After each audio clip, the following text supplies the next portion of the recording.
Well, hello everyone. This is Fadi, and I'd like to welcome you. Let Us Reason, but also this is going to be our radio podcast, also called Let Us Reason. So I want to welcome those of you who are listening to this podcast. This is one of those special editions where I do both radio and live stream at the same time. We're going live actually, hopefully, if technology permits. Both on Facebook and on YouTube. And soon I'll be able to also see some of your comments and interact with you. So thank you so much for those of you who are joining us, whether from your YouTube channel, Qira'at International, whether you're joining us from Facebook, alfadi.qira, or if you're listening to my podcast, Let Us Reason. We want to thank you, of course, for making the time to be with us here. Today, I have a very special guest, Dr. Jay Smith, and in the last 2 days, we have been doing a wonderful and amazing series called, we haven't given it a specific title yet, but it has to do with the Quran and its Qira'at or Ahruf. I love the title or the nickname that Dr. Jay gave it, which is the Qira'at conundrum, which indeed we exposed a lot of conundrum, we exposed a lot of controversies, and we gave you, our viewers, enough information to walk away from the series convinced that is this idea and the notion of one Quran is nothing but a figment of someone's imagination, because that does not fit the bill and it doesn't match any of the evidence that we have presented. With that in mind, Jay, I want to welcome you back, brother. Thank you. Why don't we kind of like give people just a quick overview of this entire series. I think we ended up doing about 16 videos. We did 16 videos, and it's been great 2 days where we've really, as you say, have passed it, unpacked it, looking at the crazy Qira'at conundrum. There's good alliteration right there. Two Q's and T's. And really, it's right here. This is it right here. We have it on the table. These are the 7 Qira'ats that I just purchased online in the last 2 weeks. You just purchased the same amount. You can do this. Any one of you can do this. We have always been told that this is the only Quran.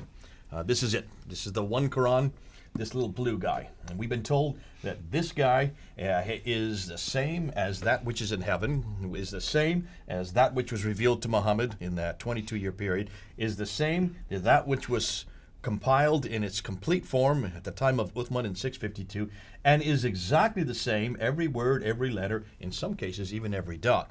Now, this is what we've been told. This is what you've been told. And we have always believed them because we didn't have any reason not to believe them. We thought that they were telling the truth. We thought that they were being honest. We thought that they were being transparent. And Muslims who are listening to us, we have always assumed you knew what you were talking about.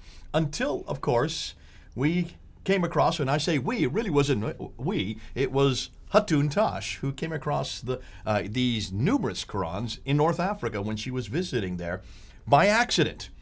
A number of years ago, about 2013, 2014, brought them back to London. I looked at them and I said, I've heard about this, but I didn't know they existed. I had no idea that these existed in the 20th century, or in the 21st century in this case. So we looked at it and we went up online, and you can go up online, you can see the 30 that exist. These are the 30 that we've talked about. This is from Wikipedia. You can get this list off of Wikipedia.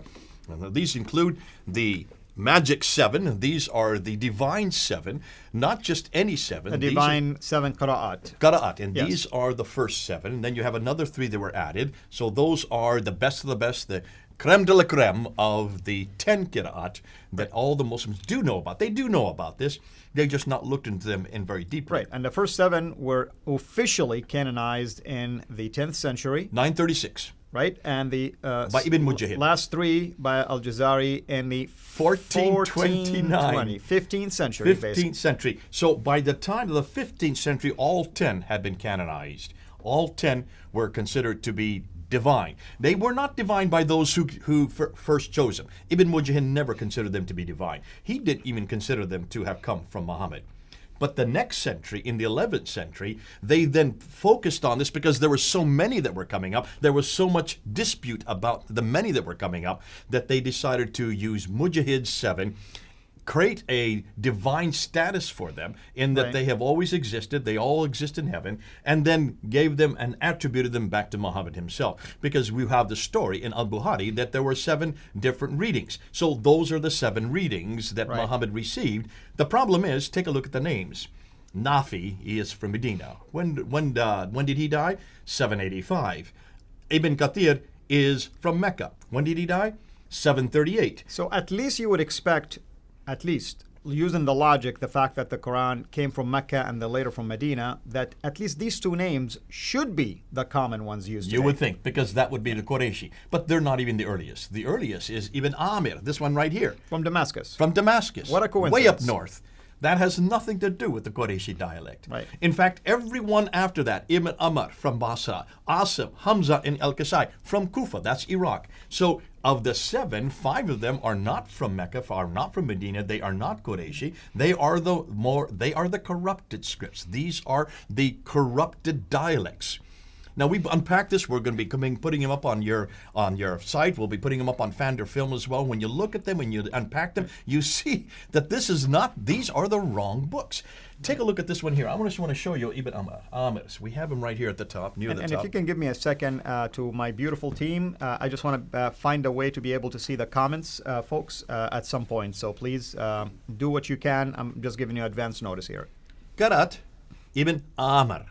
So this is the earliest. He's 736. And when you look at it and you open up, you'll notice that this cannot be from the 7th century because it has dots and has vowels.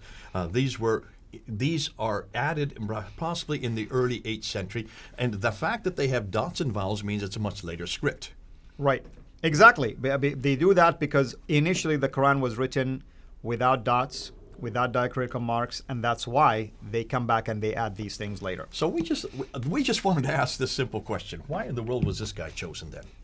Because notice those names. We went through those names. Let me just go through the 7 names real quickly. Nafi, Ibn Kathir, Ibn Amir, Asam, Hamza, and Kasai. Coming on down to the other 3 that were chosen by Al-Jazari, Abu Ja'far, Yaqub, and Khalaf. What name is missing? This name is missing. What's this guy's name? Who is this? And what is this from? Well, this is Hafs, is it not? Hafs is the wrong guy, the wrong place, the wrong language, the wrong dialect, and certainly in the wrong time. So he is not part of those 10. He is not part of the best of the best, the greatest of the greatest, as Yasir Qadhi keeps on telling us. Amen. That Shabir Ali keeps on talking about. And I just want to address, of course, those of you who just joined us. I'm seeing some of your comments. Thank you so much. Folks, I keep hearing, and reading comments all the time about, for the last 3 days, that no notifications. Folks, it takes a lot of effort to put everything that you're seeing here together. We have a lot of technology and a lot of updates. These are videos that will be available for you to watch, not just right now, but even after we are done. So let us just focus on the issue and ignore these technical side distractions that don't mean anything. And for the benefit of those of you who are watching this maybe for the first time, and those especially who will be listening to this on our radio, why is this issue of readings of the Quran is important? I tell you why. Because, and Jay will agree with me, Muslims, everywhere you're going to meet, they're going to tell you we have one book, one Quran that was revealed to the Prophet of Islam, Muhammad, from heaven back 1400 years ago, and it's still exactly the same Quran that we have today. No changes, not a letter, not a jot, not a tittle has been changed. This is why it becomes important. If you believe in something like that, then we have just shattered your Quran and destroyed it completely in 16 episodes. And I mean it when I say this, because now you're going to have to rethink your theology. You're building your faith on something that doesn't even stand the test. Ain't that true? That's true, and I feel sorry for Muslims because Muslims really have no choice but to say that. Al-Fadi, they have to say it because the Quran says that. The Quran is very clear that it is eternal. Chapter 85, verse 22. The Quran is very clear that it is unchangeable. Nobody, no one person can change the Quran. That's in chapter 10, verse 15. That's in chapter 18, verse 27. And most importantly, the reason that no one can change it is because it is guarded. Chapter 15, verse 9. So those are endemic to the Quran. And so therefore, whenever the Quran was was written, we're not going to give the date on right now. Whoever wrote the Quran, we're not going to say who that is right now. Wherever it was done, we're not going to say where that is. What we do know is that the Muslims, when they read those verses, they have to therefore make this claim. They are the ones that are hang-tied by the Quran itself.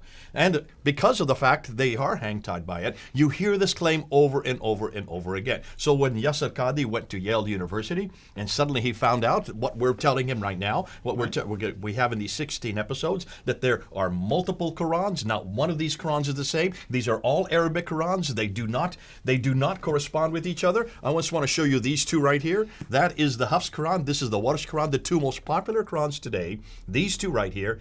We have now found 5,000 differences between just these two Qurans. 5,000 differences. And these are not insignificant differences. Two. And we just mentioned there's 10 such Qira'at. Just between two of them, there's 5,000. Just between these two. And the most popular ones. Actually, these two are not on that list that I gave you earlier. These two are not part of the 10. They are not part of the original 7. They're not part of the subsequent 3. That's true. These are the transmitters. These are nothing more than transmitters. That's and right. Yet they are the most popular ones today. This is the one that has now been chosen for the whole world. And what's fascinating to me, when you take a look at this one and look and see the people who were living at the time that he lived in 796 in the late 8th century. Muhammad died in 632. So we're talking about 144 years later. The people who lived at this time when he was living, they called him a liar. They called him a cheat. They said he made up his own narrations. They did not use him. Al-Bukhari says we do not use him.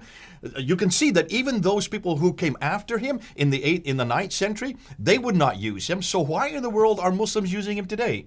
Right. Do you know the reason? Why? Well, for one very simple reason, they're using him today because the Ottomans used him. It had nothing to do with any textual reason. There's nothing about his script. In fact, there's nothing that has about his script that corresponds with earlier manuscripts. No one has looked and done any textual testing on it. No one's looked and done what we call textual criticism. That which has been done to the Bible from the very beginning in the 1800s, almost 200 years now, they have done textual analysis of this book, looking at the Greek, looking at the Hebrew, going back to the earlier manuscripts, going back to the Greek manuscripts for the New Testament, looking and like with like, always trying to find which were the manuscripts that corresponded with the earliest manuscripts. That has never been done with Hafs. That has never been done with Warsh. In fact, that has not been done with any of these. This guy was chosen, Warsh was chosen, had nothing to do with textual analysis, it had to do with geography. He was chosen because he was from Egypt. They needed somebody from Egypt, even though his master was from Medina. Nafi was from Medina. Why in the world? I mean, stop and think. How do you choose somebody because they come from a city? And also, and by the way, I want to talk to the moderators. Thank you so much for being here. Jesus is not the Son of God. Block him immediately. Thank you so much. Here's what's going on. That sounds rather odd. Yeah. Block Jesus, the Son of His. Yeah, that's his name. These transmitters, for instance, you have Warsh from Nafi', right? And you have Hafs from Asim. At least if we take this argument at face value and say, oh, these guys transmitted what those original 7 canonical readers were reading, we still discovered 5,000 differences between them. Exactly, and they don't even correspond with they don't even correspond with their own family. They don't correspond with their own stable. They don't even correspond with their own reader. So why in the world are they even put in those families? Why are they put from that reader if they don't even correspond with that reader? Textual criticism, by definition, suggests you look at the text. They didn't look once into the text. Their whole criteria for choosing the different narrators, the different transmitters, had to do with who was the most popular, who had the most strands, who had the most students that came after them. And we're not just talking about 1 or 2 or 3. As we saw, in almost every one of these families, there was anywhere from 50 to 60 to 70 transmitters. If you take them all 10 together, that could be as many as 700 different Qurans that we're referring to. That's right. And someone, I think AKR, mentioned that Hatun discovered, thousands of these changes. He mentioned 63,000. I think the right number is 93,000 out of 23 of the just 30. 23 that they've looked at. They've not had time, and I don't think there's any reason to. What's fascinating? Why is it that Hatun's team has to even do this? Where are the Muslims here? Why have the Muslims not done this? When Shabir Ali keeps on getting up there and says, we know that there is no difference, no doctrinal difference, we can't find any practice, any belief difference. Has he looked at those 93,000 differences? I very much doubt it, or he knows, but he doesn't want to share it. In the episodes that we just did this morning, we looked at 14 of them. These are 14 new ones that Shabbat Ali hasn't even seen. We're going to show you in every case there are differences. There are practice differences. There are theological differences. In some case, even doctrinal differences. So why is Shabbat Ali saying this does not change anything? As we're seeing Muslim who's mimicking him, this does not change anything, not one iota. It's only dots that are different. It's only pronunciations different. These are nothing more than dialectic differences. Folks, if these are only pronunciation differences and dialectic differences, then why is when you look the words, they're completely different words, they're completely different tenses, and they do change the practice. And that's why it's important that at least some of us are doing this kind of work, so that we're getting this out there, because this shuts down any notion that God is able to guard his revelation. He certainly didn't guard this one very well, nor that one, nor that one, nor that one, nor that one. He hasn't been able to guard any of these. The fact that we can get 7 of them right now, and Hutun has 37 of them, you're going to try to compete and try to see if you can catch up with her. I thought he says in chapter 15, verse 9, that he will guard it. He will guard it. That's what it says. Yeah. How can you guard it? And yet, by the time of the 8th, 9th, and 10th century, over 100 to 200 to 300 years after Muhammad, you now have 30, not just 30. Did I say 30? There's up to 700. So many of them that Ibn Mujahid had to then bring it down to 30. And you guys need to watch the series that once it's published, and we'll make sure that we publish it as soon as possible, because I know everyone is waiting for that. You will know why Jay mentioned 700. He ain't kidding. You have to follow the math. It's very simple, by the way. And that's pretty much why this particular series is going to be adding more fuel to the fire. But at the same time, I'm praying that it will be the nail that sealed the coffin, so that our Muslim friends will come to Jesus. And by the way, I want to thank you, of course, again. This is live stream for Let Us Reason, but also it is my podcast, Let Us Reason. And I say this because in about 10 minutes from now, I will conclude the podcast side of things, but we'll stay on the air for a few more minutes in case you have any questions for us. So when you hear me talking about concluding the podcast, doesn't mean the live stream itself is over yet. Jay, what are some of the conclusions that we can drive out of the analyses that has been done? Well, I think first and foremost, this idea that God guards it, this idea that that man cannot change it, this idea that it is eternal, we can shut that down pretty conclusively. Those 4 verses, chapter 85, verse 22, chapter 10, verse 15, chapter 18, verse 27, chapter 15, verse 9, throw them out. They do not make any sense anymore. You can no longer say that there is only one Quran. And this is why when Hutun stopped me back in 2014, I was saying to her at that time, Hutun, this is not that important. This is nothing more than diacritical differences. These are nothing more than 5 dots and 3 vowels that are put in different places on different words, above and below the line, and it's just a matter of how you want to do it, many different variations. She says, Jay, you're speaking as an academic. You're not speaking as a Muslim. She used to be a Muslim. You used to be a Muslim. You knew exactly when you were growing up. You have been told since you are knee-high to a grasshopper. I know that's an idiomatic expression that not everybody will understand. No, it's from your very beginning time, when you first heard anything written or said about the Quran, you have heard that there's only one Quran. That's what you've been told. Right. And that Quran is exactly the same, that which was canonized by Uthman in 652, received by Muhammad from 610 to 632, exists in heaven for eternity. It's the uncreated Quran. That Quran is the same one that was given to Muhammad. It's the same one that we have in our hand today. You've always heard that there is no words that have changes. There is no letter that has changed. You have even talked about some of the dots have not changed, which not too many Muslims are saying anymore. What was fascinating, Dr. Yasir Qadhi said this. He has said it numerous times. Shabbat Ali has said that. And all the times that we've had debates together, I've always heard that recurring theme. I remember Adnan Rashid going up and saying, we have 100,000 of these manuscripts, and they're all the same, exactly the same. I have one in my own home. He said this in 2014. Excellent. Jay, we have a challenge from a Muslim. His name is Osama Yamani. He says, show us these changes. We're going to show them on. In fact, we're going to look at them. We're going to show them. So listen, Osama Yamani, we're going to actually do 2 different segments looking at 14 of them. If you want to look up and find other ones, go up on Dr. Bernie Power's website. Exactly. But you know where he's coming from. He thinks like these changes are no changes at all. No differences. We demonstrated in at least, I think, about 17 or 20 examples from the Quran that there is theological differences between Hafs and Warsh, that there are linguistic differences. Define to us, by the way, what do you mean by change? And by the way, we have a poll for baptism when you're ready to accept Jesus. Go ahead. Yeah. That's always get them and dunk them in. Yeah. If that's what they do with their Qurans, we do it with people. Yeah. But we bring them back up again.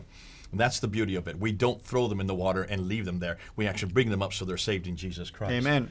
But I think this is why for me it was really an eye opener when Huttu sat me down and said, Jay, we need to actually show these. So we took him down to Speaker's Corner in 2016, and we just held them up.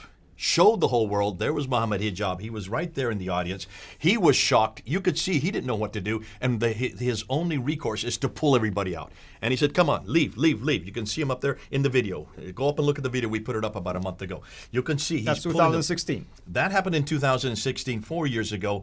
Almost to the day that happened, he then asked this question of Yasser Qadi. I have a open, completely blank Musaf. What are you going to write in it? Which one of these are you going to write? Is it going to be the Hafs? Is it going to be the Warsh? Is it going to be the Qalud? Is it going to be the Nafi? Which one of these? Tell me. And what was Yasser Qadi's response? We don't ask that question. We don't talk about That's this. what he said. Not in public. This is not something. You But must take do his it. course, by the way. Take his course, and you get a deep dive. Yeah. And when you go in the deep dive, then all the problems begin. Exactly, and that is the problem. He could not answer Muhammad Hijab until 25 minutes later when Muhammad Hijab came a second time, put his hand out and said, here is the Musaf. What are you going to write in this? And then what is his answer? They're all the Quran, every one of them. All these 93,000 differences is the Quran.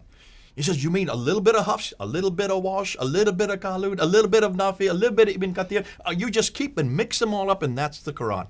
Can you imagine? What an answer. What a response. Absolutely heinous when you realize that is no answer. And in 25 years, he's still not come up with an answer. If this caused him a crisis of knowledge back in Yale University in 1995, he had 25 years to come up with an answer. He could not answer that even in 25 minutes. Proving that even the best and the brightest the Muslims have today still don't know what to do with these Qira'at. Still don't know what to do with every one of these. And they're still selling them on the internet. You can buy them now. You just got, about 7 of them yesterday. The fact that they don't have an answer for this, the fact that we're going public with it, the fact that we're not going to let this go, the fact that we're going to continue to remind them that you do not have one Quran. You don't even have 7 Qurans. You don't even have 10 Qurans.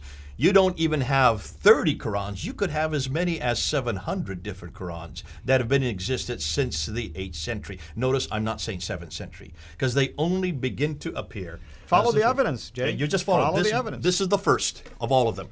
This is the first. I want to emphasize. 736. This is the first Ibn Amir from Damascus. I'm just going to throw a couple of words at you. Qibla and Petra, near that area. Does that ring a bell? Nabatean. Go for it. Nabatean. And this is something we've been trying to tell, and this is something we've been trying to remind people of. We're not just interested in the Quran, we're also interested in looking at Muhammad. We're going to ask, did Muhammad even exist in the 7th century? Did he ever live in a city called Mecca? Did he ever claim to be a Muslim? Was there such a religion called Islam in the 7th century prior to 692? And was there any book called the Quran prior to 692? Right. Everything that we are coming up with, all of these are 8th century. None of these are 7th century. Everything that we're looking at comes post 692. And that's why we're zeroing in on Abd al-Malik. This is the man that built the Dome of the Rock. This is the man that finally introduced the coins. This is the man that finally introduced the Shahada. This is the man that also introduced the name Islam. This is the man that introduced the name Muslim. He is the first one that actually eradicates all the images and puts only script. And yet he is there 44 years before these books even to start to exist. Here is our Muslim friend again is saying, how do we know that Ibn Amir was before Abu Ja'far? Well, what is the date for Abu Ja'far? Yeah, you see, they don't do their homework. Abu Ja'far is 748. Right. Ibn Amir is 736. Now just look at the math. Exactly. Which comes first, 736 or 748? So, Osama, I have a word of advice for you. Your head is in the sand. Use a shovel. Get your head out. Use your brain. It works. Activate it. Go and do your research on yourself. We're not going to do it for you. We're not going to hold your hand, okay? Doesn't work like this over here. You've been doing it probably for all of your life. Wake up from your deep sleep, my friend. But ask one other question that goes beyond that. Why is it, it should have been Abu Ja'far, and it should have been either Nafi, or it should have been Ibn Kathir who was chosen, because they are Hijazi, they would be Qurayshi. That's right. Why is it that Asim, the student of Asim who is Hafs, is the one that was chosen? And he is not from Medina. He is not from Mecca. From Kufa. He is from Kufa, which is the corrupted dialect, the corrupted script, the one that Uthman had burned. If Uthman burned them because they were corrupted, why in the world that the scholars in the last century, in 1924 and in 1936, and then in Saudi Arabia in 1985, why did they choose a script and a dialect that comes from hundreds of miles away and hundreds of years later and is a corrupted script that Uthman would not accept? And no one would accept it. And why in the world is that now, this book here, why is this now the canonical text? So I would like to Omar to come up with a response to that. And this is what Muslims are not answering. You've got the wrong book, you've got the wrong man, you've got the wrong script, you've got the wrong dialect, and you've got the wrong place. Come on home. Come on home to Jesus Christ, because we don't have any of that problem. Amen. With And our here's Bible. another thing I want to mention. You have somebody, Ibn Amir was from Damascus. The one that was picked was from Kufa, Iraq. Damascus, the Umayyads. Iraq was the Abbasids. Abbasids. Does that ring a bell, folks? Because in the 8th century, who then was controlling? Who Exactly. then took into control? And by 936, when these were chosen, by 936, when these are chosen by Ibn Mujahid, who now was in control? Is it no wonder that 3 of the 7 are from Kufa? 1 from Basra, 1 from Damascus, 1 from Medina, 1 from Mecca, 3 from Kufa.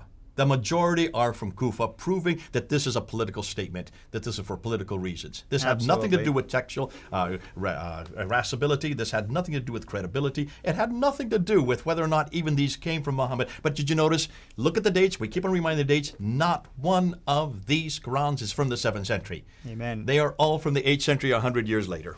This, by the way, this part right now will conclude our radio podcast, Let Us Reason. Thank you so much, of course, for joining us. I encourage those of you who listen to the podcast to subscribe to Qira'at International. That's our YouTube channel. You can go there and watch this entire video. For the rest of you, we're going to continue with our discussion. So, Jay, again, what is the most damaging conclusion anyone can reach, whether a Muslim, non-Muslim, a scholar, whatever the case might be, when it comes to the book called the Quran? I would say that this is not the most damaging. We haven't even got to the most damaging. But from a popular level, as Hutton reminded me, for every Muslim, this damages that more than any other because of the narrative that they have been given. And the narrative has been very clear. There is only one Quran. This Quran is complete. This Quran has never changed. This Quran is eternal. This Quran is preserved. This Quran is guarded.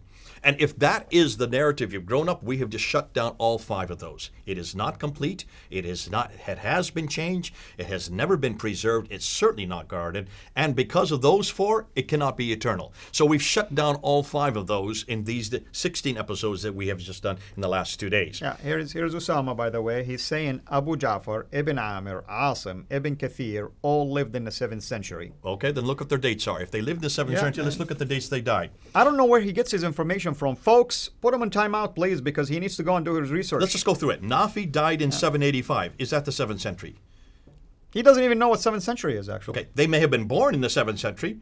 Were they doing it? In fact, he was born in 689. That means he was 11 years old. Was he doing his work when he was 11 years old? 689. The Prophet died in 632. That's Osman 60 years after did the it in Prophet. 652. So is he saying that Nafi, Ibn Kathir, Abu Amr, Ibn Amir, Asim, and Hamza, and Qasay all knew the Prophet?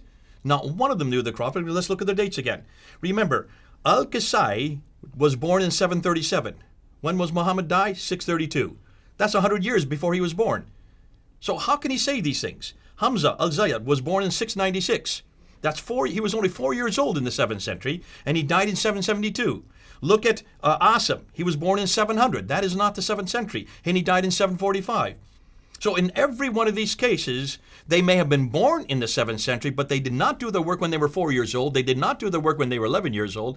They did not do their work until the last 20 years of their life. And let's look at their times again. Nafi died in 785. That's the late 7th century. Ibn Kathir died in 738. And so he would have had, that was in the mid 7th century.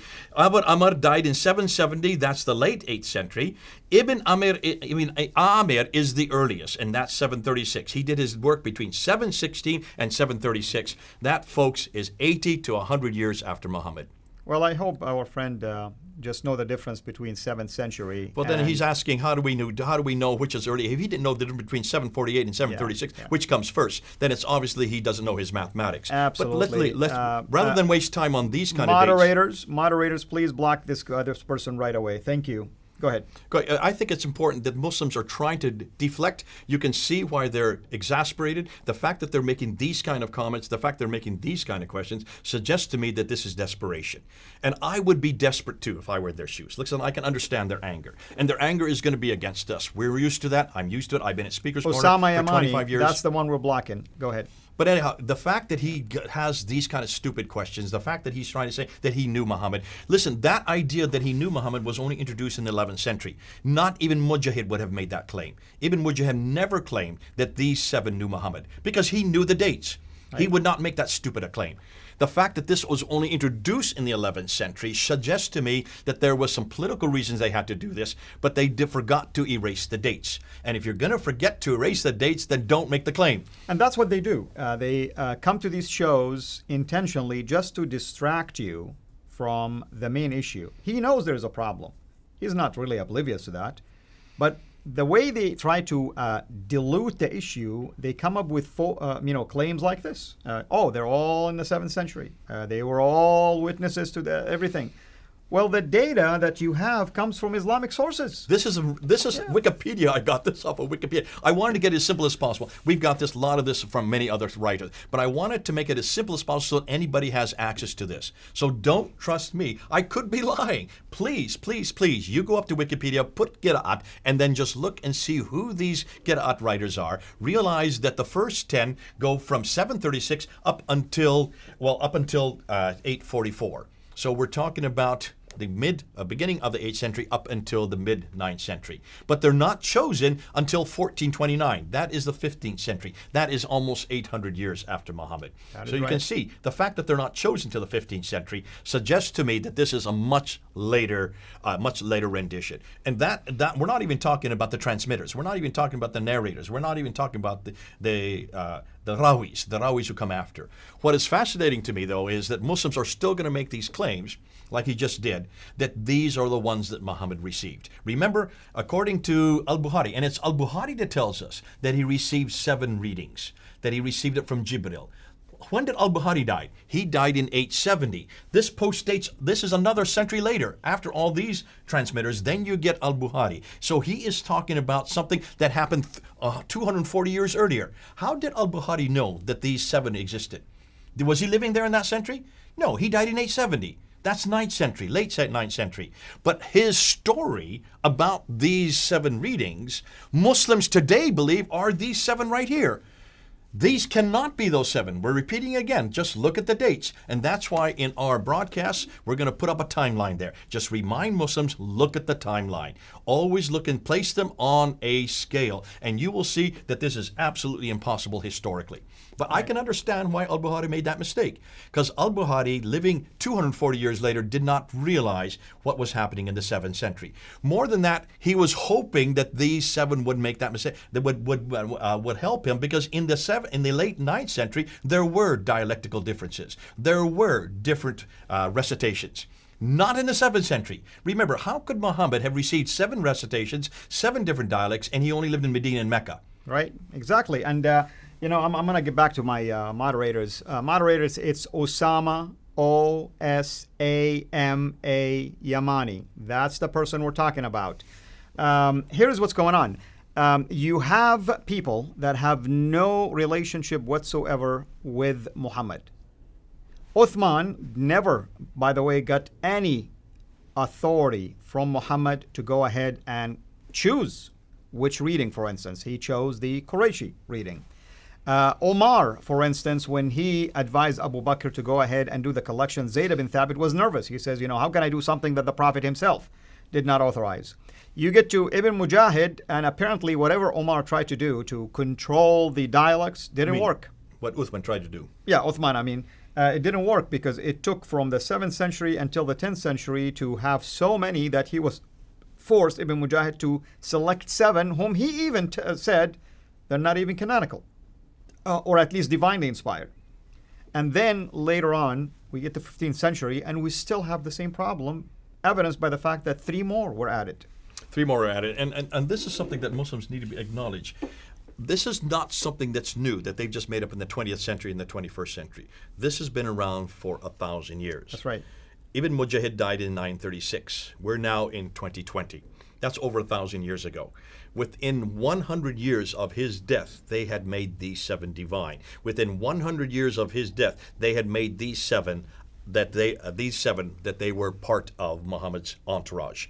And that is why Omar keeps on saying these are 7th century. I'm going to give you proof. I would like any Muslim to give me proof that any of these 7 are doing their work. They may have been born in the last 10 years of the 7th century, but they did not do their work in the 7th century. All of their writings, all of these books start to appear in the 716 up till 805. Up to 805, from 716 up to 805. None of them at all appeared in the 7th century. And that's why we have to go and look at it on a timeline. I just don't think Muslims have looked at a timeline before. I don't think they've ever asked these kind of questions before. The reason why is even Yasir Qadi didn't know this. Even Shabir Ali didn't know this. They hadn't even looked at it.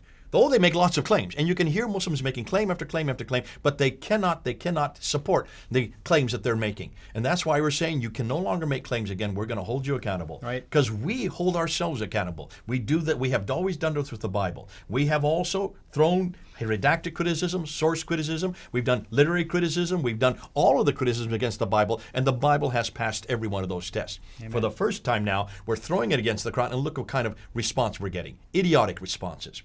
Using all kinds, I will show you the evidence. No, there's no evidence. Just show me the dates. If you want to show me the evidence, just show me the dates. Because when you look at the dates, you can see all of these are 8th and 9th up until the 10th century. Fascinating to me why Muslims can still try to come back with that kind of evidence. Right. By the way, Osama is on your stream, so you may want to have to deal with him. Folks, we're going to wrap it up in a few minutes. Any particular questions that you have for Jay, because Jay will be leaving town also shortly. Both of us actually will finish right now. We'll wrap up and we'll leave. Lord willing, in a few months, we'll come back and come back again. Here later on this year. Yeah, and in between, maybe we'll do a couple of live streams anyway to update on certain things. We have an awful lot we have to do. I would like to do the coins with you. The coins are another piece of evidence, amazing evidence. We have always been confronted by not just the Muslims, by everybody else. That so far, much of what we have been saying is there is no evidence. This is the argument of silence, they always say. You're always arguing from silence.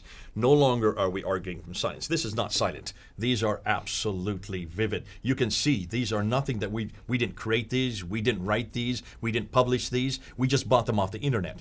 Hatun did not make them up herself. She actually went and physically went and bought them.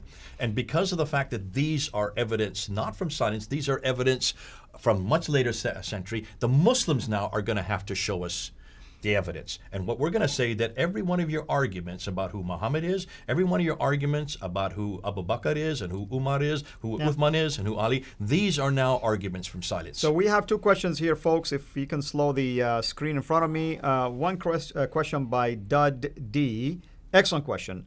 J. Smith, are any of the 6 major manuscripts complete? Which I know the answer to that. Not one of them is complete. Not a single one. In fact, the Samarkand that you keep hearing about has only goes up to portion 40, of chapter 2 until 43. Yeah, exactly. And many of those are within, there's only one that is complete within the first 43. Not even 100% complete. It's 98 or 99% complete. It has 2,000 or 2,200 variances. You're talking about the top copy now. The top copy has 2,270 variants. Right. And I think there is a second question. Jay, we debated in, Yusuf Ismail, okay? He said he debated you in 2012. Would you be keen to do a debate on the Qira'at? I don't think Yusuf Ismail even knows how to debate this yet. What I would like to see is Yusuf Ismail do an article on this. Yusuf, do an article on this. Let me see if you even know what you're talking about. Show me and disprove what we just said today. If you can show me, we can disprove what you said today. We'll do a debate. Now, the 2 of us will do debate against 2 of you. Yeah, that'll be great. Lower it down a little bit. There is this person, Araf Jan. Araf Jan says that Brubaker has been debunked. I love it when they say Brubaker has been debunked. What is it have been debunked exactly? They're debunking his pictures. They're saying that they're... how can you debunk pictures? Pictures of what? They're pictures of a variance of the Razm. Where did he find these? He found these in their manuscripts. These are the top copy, the Samarkand, the Ma'il, the Petropolitanus, the Sana manuscript, and the Huzani manuscript, plus the one from Oman. And which is available at museums, right? You can get them in museum. You can get them in libraries. but he is the first one and the only one to actually go and photograph them. So how can you debunk photographs? And the basically the I would say the administrators who are in charge of these museums were glad to allow him access because they look at these as manuscripts. That's right. If these manuscripts have been around since the 8th century, why have no Muslims done what Dan Brubaker has done? And by the way, these museums, they knew that Dr. Brubaker was looking for corrections. So it's not like it was a secret. He wasn't like hiding his agenda from them. They knew that. They gave him permission to publish. There you go. There you go. And that's why it's so important that we do continue to introduce this new material. Now, we haven't really got into the manuscripts yet. I've got some of them right over here. We've kept them. That's for another time. That's for another place. Right.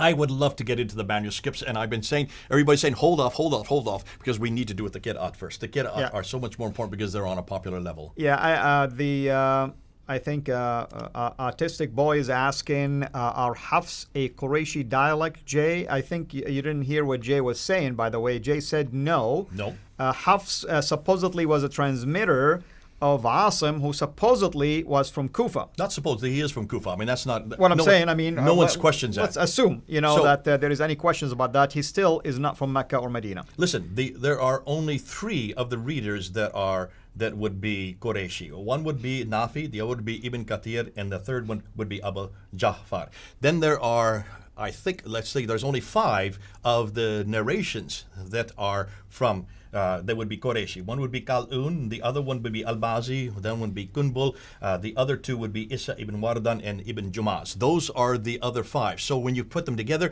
of the 30, only 8 of them are Qurayshi. All the others are the corrupted script, including this one right here, because those come from Basra, Kufa, and Damascus. Those are the 3 wrong cities. Those are the 3 wrong countries. They didn't even have Arabic in those countries in the 7th century. You remember, up in Damascus, they would have been Byzantine. There was no Arabs there in Damascus in 632. Let me just finish this. There is no Arabic there because that would have been Greek. Over in Kufa and in Basra, the Muslims had not even got there yet. According to even the traditions, if we were going to use the traditional account, which I don't believe in, they didn't even get there till 638 to 639. Muhammad died in 632. So how could these be Arabic texts over there? They would have been Persian, or what we now know today as Pahlavi. If they had been in Egypt, where Warsh is from, they would have used Coptic there. So fascinating that no one's looking at the historical context again. Very good. We'll take 2 more questions and we'll wrap it up. Osama Yamani, also known as Nobody, saying, why are you claiming that you have introduced this Qira'at when Islamic Awareness introduced it in 2002? We have introduced what Qira'at? We're not introducing it. We're looking at the dates. That tells you he doesn't listen to anything you're saying. My goodness, I'm not the first to introduce it. This has been around for 1,000 years. Oh, let's be careful. What we don't have and what people haven't looked at is Muslims have not actually exposed this. You introduced the 26 Qurans in 2016. We introduced that was the first time that anybody had done and held them up to show that they were all different. Right, and if that was the case, then how come, what's his name? Muhammad Hijab? The other gentleman who's involved with the Islamic Awareness, Mansour Ahmed. Why was Mansour Ahmed troubled by it? Mansour Ahmed had a difficulty because he didn't know what to do with this material. Yeah. And you can see why. Because this is not something that Muslims are taught. Remember what Yasser Qadi, he says, I have never talked about this. I have never given a lecture on this. You don't talk about this in public. This is, he said, we have a red line and we respect the Quran and we don't go beyond this red line. And then he made 3 different criteria. He said, for those who are new in the faith, those who are brand new Muslims, we don't even talk about it. For those who are intermediate, we don't mention this and we say just memorize what we tell you. For those who take my class, he must have mentioned 2 or 3 times, we do a deep dive, and that's when the problems exist. And he says, I had this problem 25 years ago in 1995 when I went to Yale University, and I heard for the first time this material that we're introducing right now, that the fact that there was not just one Quran, it looked like there were about 30 official Qurans at that time, and not one of them was the same. Look at just between these 2 that we have right here, 5,000 differences right between these 2 right here, the Warsh and the Hafs. These are the 2 most popular ones. And you can see and when Muhammad Hijab said, well, how did you deal with that? How did you deal with it? What was his response? I am absolutely sure that the Quran is preserved. I am absolutely sure that it is guarded. There is only one Quran. He went into a mantra, and this is what I hear Muslims do all the time. They just go into this mantra, this memorized phraseology that comes out of the Quran, that comes from chapter 10, verse 15, that comes from chapter 18, verse 27, that comes from chapter 15, verse 9. They just go into this mantra, and he said, this is not a crisis of faith, it is a crisis of knowledge. He will not let it touch his faith. But see, it's the crisis of knowledge that he had no response for. And for 25 minutes, when Muhammad Hijab kept on answering him, I want you to answer this question. This should be easier, yes or no. Is that the hafs that you're going to put in my hand? Is it yes or no? And his final answer is, this is a problem I cannot answer, not in 20 minutes. And finally he said, it's all the Quran. All of 30 are the Quran. All 93,000 differences are the Quran. 93,000 differences. You take a little bit of this, you take a little bit of that, put a little bit of warsh in there, stick a little bit of kalun in there, and mix it up with the hafs, and you get the Quran, proving that they have no answer. Amen. Thank God we now have pretty much destroyed this idea that there's one Quran. So, folks, we're going to wrap it up. Here is my conclusion based on what we have done for the last 2 days and what you have heard today. If anyone ever comes to me or comes to Jay or comes to you or comes to anyone and say, we have a perfect Quran, please ask him this very simple question. Which one out of all the Qurans that we have uncovered? That's the way I want to end this show. God bless you all. We'll see you later. Take care. Pick and mix. I love that.